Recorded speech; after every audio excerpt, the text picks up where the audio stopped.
Nice to have you here. Good to be here. I have to apologize for my voice. You have a sore throat? Is that what's happening? I'm just getting over a cold, so... So welcome to a talk show. That's just what you felt like doing today. It is indeed. Go talk to a braying idiot for 10 minutes. I wish I could say I was always this husky and raspy, but unfortunately not. I'm normally... You know what? I like it when I get a cold, because my voice actually lowers and becomes becomes manly for the first time.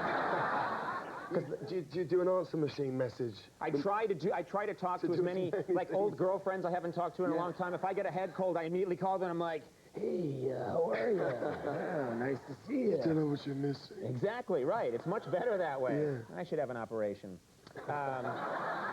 Now, are you having a good time here in New York? Of course, I'm having a great time. Yeah? Working a little too much. Yeah. I love coming here. I know that they always say the paparazzi's bad here in New York City, but I've heard that they are just brutal and relentless in London, yeah, there in England. There are many guidelines for them to follow in London.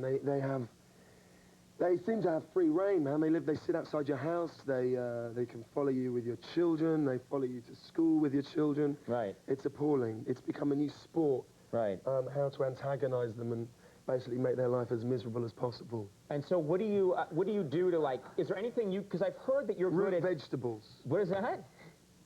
Throwing root vegetables at them from a heart... I thought for a second that you bring them cooked vegetables. Have some vegetables, now please leave me alone. But no, you're throwing vegetables at them? Well, no, we did it a couple of times. It has a great effect on their cars, you see, from a great height. So you get up high and you throw, and it has to be a root vegetable because those are harder, right? That's right. Yeah, I would think that's... Raw potatoes in particular. And you chuck them at their car? If they want to press charges, you can eat the vegetables and there's no evidence, you see. You put a lot of... You put a lot of thought into this, but you know, I've heard that you're a very cool customer. You're very even-tempered. You don't lose your temper much. No, I don't lose my temper much. But what does get you crazy? Is there anything that just makes you really mad? Well, I don't like the paparazzi. I don't like them antagonizing my kids. Right. I don't like laziness. Laziness. Yeah. Don't be lazy on me, man. I really freak out. So yeah, I was just about to take a little nod off right here for a second. I'll be right back, Jude. Slow down. No, that's laziness. Laziness gets you mad. So people aren't industrious. They're not working hard. Yeah, you know. Then you just chuck a root vegetable at them. Exactly. The name Jude. Tell me about the name Jude, because I don't believe I've encountered that for a first name, and I know that it's you know, in people your age or anyone. Common, I guess. It's not very common. It certainly wasn't common when I was growing up in Lewisham. I was often anyway. It comes from my mum and dad named me after the book Jude the Obscure, written by Thomas Hardy, and I was given it when I was 18 by my mum, and read it, and it's possibly one of the most depressing books I've ever read in my life. It's a really depressing, It's a beautiful book, but it's, I mean, in it, I think it's possibly one of the most tragic moments in literature when two of his children, Jude's children, kill themselves because they're so starving hungry, they consider that they're obviously, you know, too many. Right, right. Isn't that nice? Like, you're named for that guy. That's right. People always ask me who are you, named after. Well, you know, growing up, kids thought I was named after Conan the Barbarian, but it's actually an old... They did, and they were like, hey, Barbarian. And the beatings would go on and on. But but actually my parents, it's like an old Celtic name that goes way back and is actually in one of the illustrations of like the Norman invasion. There's a big battle scene. You see all the different people fighting. Yeah, there's one guy. Biotapestry, yeah. Biotapestry. There's one person who's running away, and underneath it says Conan. And I swear to God, that's true. My parents actually got me. True? Yeah, Conan is like running away. And, yeah. And I was like, oh, thanks a lot, parents. That's very nice.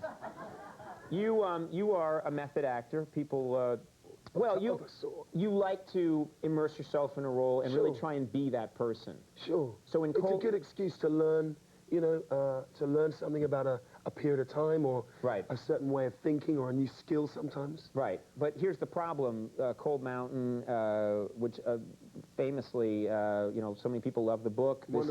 This is a story of a Civil War Confederate soldier who's trying to make his way home. That's right. How do you get into that role with, you don't have a time machine, so what did you do to try and prepare?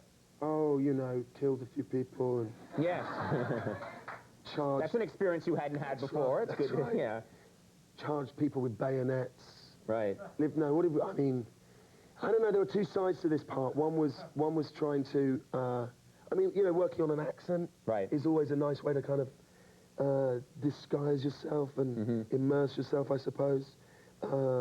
Reading up history of the Civil War, I knew very little about it. You see, that's interesting, because a lot of Americans, I think this is one of the flaws with this country, is that we don't learn that much about, you know, other lands and their history, other countries' history, and we're sort of self-centered that way. Do people in England or in Europe know much about the Civil War, do you think? Not an awful lot. It certainly wasn't something I was taught in history. Right. You just thought at one point a fight broke out between some people. I heard there was some brawl in a bar. Yeah, right. It just lasted a few years, and yeah.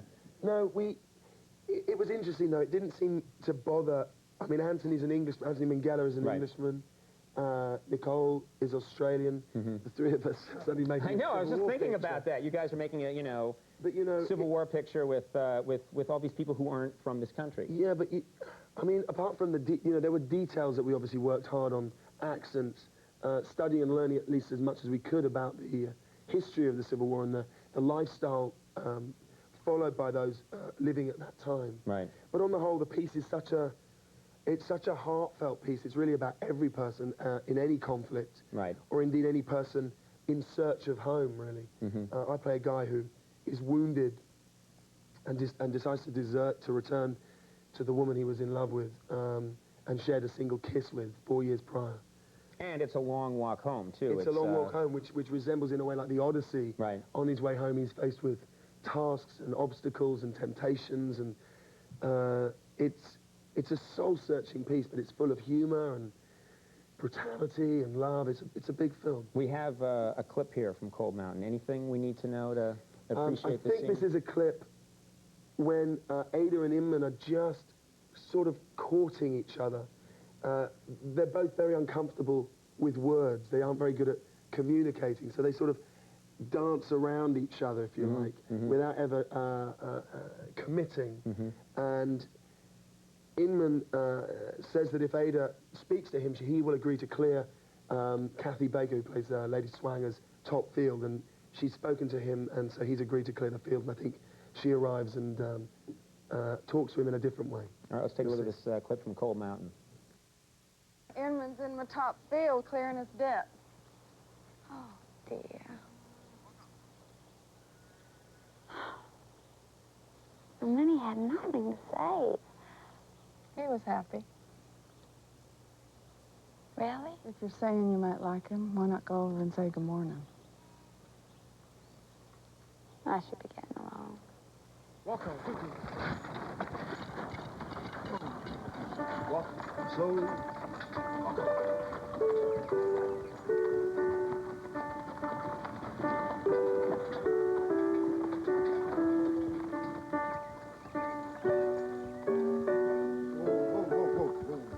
Beautiful looking, too. Where'd you shoot that in? We shot that in Romania. 6.5 months in Romania. And that was before the car stereo, everyone had a piano, and they're just go around. Let's do another station. All right. I'm really looking forward to this film. I love the book, and everyone's very excited about it. Cold Mountain opens on Christmas Day. Jude Law, it's great to have you here. Thanks a lot for making time. You stay right there. Maggie Gyllenhaal coming up. We'll take a break. We'll be right back. That was great.